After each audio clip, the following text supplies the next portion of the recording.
Il est pile 9h30 sur Europe 1. Merci d'être avec nous. Voici le journal des médias de Guillaume Janton. Bonjour, à la une ce matin, un nouveau magazine pour Laurent Delahousse sur France 2. iTélé met en place un nouveau comité d'éthique et le CSA se prononce sur la censure d'un clip de Black M par W9.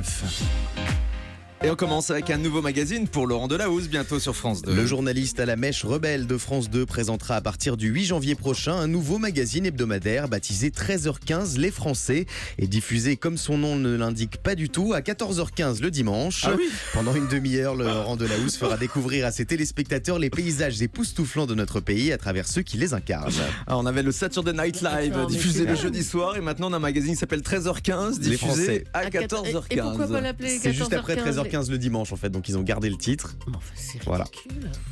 C'est dit, iTélé met en place un nouveau comité d'éthique. La chaîne info du groupe Canal+ tire les leçons du conflit qui a opposé direction et rédaction pendant 31 jours. Après la nomination d'un directeur de l'information délégué, comme le réclamaient les journalistes, iTélé a mis sur pied un nouveau comité d'éthique, autre revendication des grévistes. Selon Libération, il sera composé de Laurent Lemel, ancien conseiller de Jacques Chirac, ainsi que de 2 ex-membres du CSA, Jacqueline de Guillenschmitt et Michel Reiser. Le CSA se prononce sur la censure d'un clip de Black M par W9. À la rentrée, on vous annonçait que W9 avait décidé de flouter un t-shirt arboré par le rappeur Black M dans la vidéo de son tube Je suis chez moi. Un t-shirt réclamant la justice pour Adama Traoré, jeune homme décédé l'été dernier dans le cadre d'une interpellation dans le Val d'Oise. Alors que le CRAN avait saisi le CSA suite à cette affaire en s'inquiétant de la liberté d'expression en France, le Conseil supérieur de l'audiovisuel s'est prononcé hier sur ce dossier. Les sages n'ont relevé aucun manquement de W9 à ses obligations. Ils considèrent qu'on ne peut reprocher à un diffuseur d'user des précautions lorsqu'il s'agit d'un message flouté faisant référence à une affaire judiciaire en cours. Arthur va de nouveau récompenser le meilleur du pire de la télé avec ses awards en janvier sur TF1. Le vendredi 13 janvier prochain, en prime time sur TF1, Arthur donnera le coup d'envoi de la 3e édition des Awards de la télé. Ce grand bêtisier télévisé de l'année, présenté sous forme de remise de trophées. Les téléspectateurs de TF1 ont quelques jours pour voter pour les hommes et les femmes de l'année les plus sexy, l'humoriste de l'année ou encore la coiffure de l'année. Parmi les nommés, on trouve Amir, Miss France 2017, Catherine Laborde ou encore notre ami Samuel Etienne qui remportera sans nul doute le prix de l'humoriste de l'année.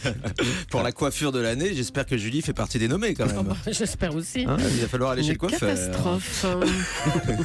Karima Charny arrive sur Europe 1 pendant les fêtes. L'animatrice passée par W9 et Énergie 12 sera aux côtés de Thierry Geffrotin pour vous faire passer des fêtes inoubliables en musique avec 2 émissions spéciales. C'est Noël sur Europe 1 le 24 décembre de 20h à 23h, puis Karima Charny et Thierry Geffrotin sur leur 31 le soir de la Saint-Sylvestre.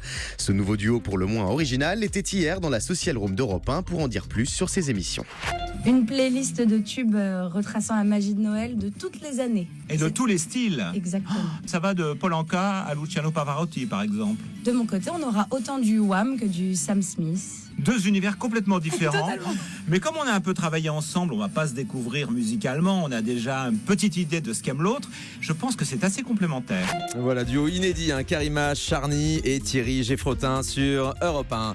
Raphaël Mesrari recevra Laurent Baffy pour la première de L'humour de sa vie. C'est une nouvelle émission sur C8. Le roi du malaise à la télévision avec ses interviews lunaires recevra son ami Laurent Baffy dans cette toute nouvelle émission lancée le 7 janvier prochain en prime time sur C8. L'occasion de se pencher sur la carrière du sniper incontournable sur le petit écran depuis plus de 20 ans. Au programme des caméras cachées, des sketchs, mais aussi des séquences radio avec, on l'espère, un extrait de sa collaboration mémorable avec Julie. N'est-ce pas, Julie ? C'est une pute. Pardon. Ça y est, bah oui, il m'a fait dire des horreurs, évidemment. Ce sont des petits sons enregistrés que vous faisiez enregistrer Laurent Ouais, Baffy et qui exactement. diffusait régulièrement à l'antenne. En me piégeant, bien sûr. Bien sûr, oui. Sinon, c'était pas drôle. Qu'est-ce que vous pensez de la personne qui est là-bas en régie, Julie ? Alors, on y va ? C'est une pute. Oui, mais ça, il y avait l'autre version, la version masculine. Enfin, La participation d'M. Pokora au 1945 d'M6 a été annulée hier soir. Le célèbre chanteur devait répondre aux questions d'Ophélie Meunier à l'occasion du lancement de sa nouvelle tournée dans laquelle il reprend les plus grands tubes de Claude François. Mais en raison de l'actualité tragique, la chaîne a décidé de reporter la participation d'M. Pokora au 1945 à une date ultérieure. Retour des invités du monde du spectacle dans le JT d'M6 dès ce soir avec les comédiens Michael Fassbender et Marion Cotillard. Allez, on termine avec le chiffre du jour.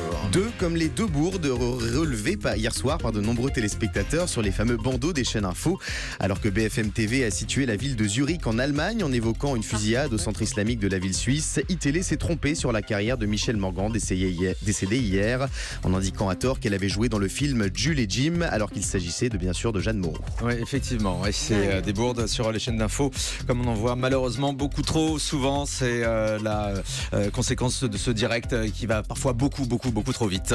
Et puis tiens, on va faire un petit point maintenant sur notre sondage. Vous le savez, on propose de voter en cette fin d'année pour la personnalité télé de l'année 2016. C'est la personnalité préférée des auditeurs d'Europe 1. Vous pouvez donc voter.